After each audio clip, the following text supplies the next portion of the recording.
Hoje são 28 de maio de 2020, quinta-feira, e nós estaremos dando continuidade ao tema Crescendo no Caráter Cristão. Hoje nós gostaríamos de iniciar dando uma visão panorâmica do caráter cristão e responder à pergunta: o que é o caráter cristão? O homem foi criado perfeito em toda a sua constituição. E aqui eu quero citar 1 Tessalonicenses, capítulo 5, versículo 23, onde lemos lá que o homem foi formado corpo, alma e espírito. E o livro de Eclesiastes nos diz, no capítulo 7, versículo 29, o seguinte: vede, isto tão somente achei, que Deus fez ao homem reto, mas ele buscou muitas invenções. Neste texto, o termo invenções não está se referindo aqui a descobertas científicas ou tecnológicas, que são frutos da inteligência humana. Aqui, esta palavra, invenções, refere-se às mudanças e inovações do caráter moral negativo ou pecaminoso, contrariando a vontade de Deus, contrariando o plano que Deus tinha quando criou o homem, para que ele espelhasse o seu caráter e a sua imagem. Langston diz o seguinte: o homem foi criado bom. Todas as suas tendências eram boas. Todos os sentimentos do seu coração inclinavam-se para Deus. E nisso consistia a sua semelhança moral com o Criador. As Escrituras ensinam muito claramente que o homem foi criado natural e moralmente semelhante a Deus. E ensinam também que ele perdeu essa semelhança moral quando caiu pelo pecado. Esta era a visão, o entendimento que Langston tinha acerca da criação do homem. Este é um ponto importante.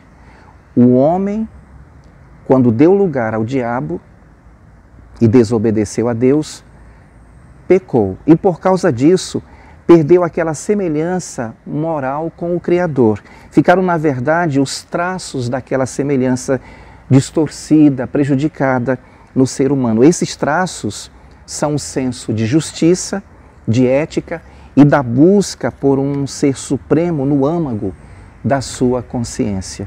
O seu caráter, impresso por Deus em sua mente e em seu interior, foi deformado pelos efeitos do pecado. Foi deformado e, consequentemente, a sua capacidade de se comunicar com Deus, de se relacionar com Deus, ficou comprometida. As consequências do pecado no caráter humano foram trágicas e, ao longo dos séculos, só têm evoluído para pior. No nosso estudo de hoje, nós gostaríamos de mostrar aos irmãos a importância de, como cristãos, crescermos no caráter cristão. Se você está em Cristo agora, é porque você teve a experiência do novo nascimento.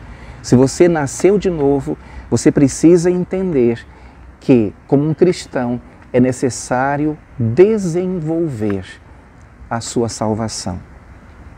Em um estudo de qualquer tema, deve-se usar algumas perguntas básicas para auxiliar a compreensão, para que haja entendimento. As 3 perguntas básicas aplicadas ao nosso estudo sobre o caráter cristão são: por quê, o que e como. Nós vamos começar com o porquê. Por que o caráter cristão é importante? E nós vamos, nos próximos devocionais, responder a estas perguntas, desafiando você a trabalhar alguns exercícios de aprofundamento nos relacionamentos, primeiramente com Deus e também com o seu próximo, e começar a pensar sobre uma área na qual sentimos que Deus deseja que nós cresçamos. Vamos começar então com a primeira pergunta. O que é o caráter cristão? No dicionário Aurélio, nós encontramos 13 definições de caráter, das quais a que mais se aplica ao nosso estudo é esta. Caráter, o conjunto das qualidades boas ou más de um indivíduo que lhe determinam a conduta e a concepção moral, por exemplo, um homem de caráter nobre. Com base nisto, nós podemos dizer que caráter cristão é o conjunto das qualidades de Cristo que determinam nossa conduta e atitudes. Na verdade, muitas coisas determinam nossa conduta e atitudes. Isto nos leva a uma pergunta, e eu preciso fazê-la como uma avaliação à minha rotina. O que determina minha conduta e minhas atitudes? Até que ponto alguns dos itens que eu vou mencionar aqui determinam a sua conduta? São situações ou circunstâncias que fazem parte do nosso dia a dia. E aí eu gostaria que você, na medida que fosse me ouvindo falar destas situações, que você desse uma nota para você mesmo de 0 a 10. Por exemplo, as circunstâncias da vida, as adversidades ou as situações agradáveis no seu dia a dia. A atitude de meus colegas na escola, se você estuda, no trabalho. A atitude do cônjuge para aqueles que são casados. O cansaço ou o estado físico. Por exemplo, há pessoas que quando estão cansadas, quando estão com fome, ficam irritadas. As finanças. Há pessoas que mudam completamente o seu humor se estão sem dinheiro, se estão passando por alguma dificuldade financeira. Opiniões e expectativas dos outros. Há pessoas que são, de certa forma, influenciadas por pensamento de terceiros. A atitude de minha igreja e de meus líderes espirituais. Há pessoas que mudam o seu humor, que mudam o seu comportamento, suas atitudes, decorrentes de certas coisas que eles veem nos líderes da igreja ou em pessoas da igreja e, consequentemente, até deixam de servir a sua igreja e deixam de cultivar as disciplinas espirituais porque estão ressentidos, magoados com alguém ou com alguma situação que aconteceu na igreja. E um último item que eu queria destacar é o caráter de Cristo. O caráter de Cristo deve ser um fator determinante para as minhas atitudes, para o meu comportamento. Por exemplo, uma coisa que desde cedo eu procurei cultivar na minha vida como um todo é a ideia de perguntar se Jesus estivesse nesta situação em que eu estou, ou nesta posição em que eu estou, o que ele faria? Se as nossas condutas, se as nossas atitudes são determinadas pelas circunstâncias ou pelo modo como as outras pessoas nos tratam, nós somos então pessoas de pouco caráter.